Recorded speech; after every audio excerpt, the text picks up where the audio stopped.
আসসালামু আলাইকুম ওয়া রাহমাতুল্লাহি ওয়া বারাকাতুহু। কারোর সাথে দেখা হলে সালাম দিবে।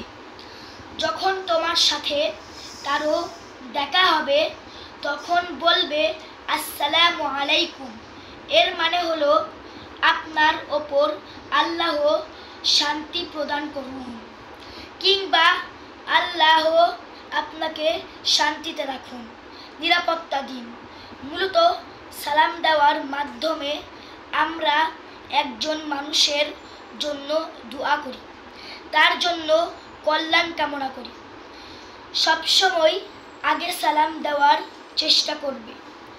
বাসায় বাবা মা, আত্মীয় স্বজন, পাড়া প্রতিবেশী, সহপাঠী, শিক্ষক সবাইকে সালাম দিবে।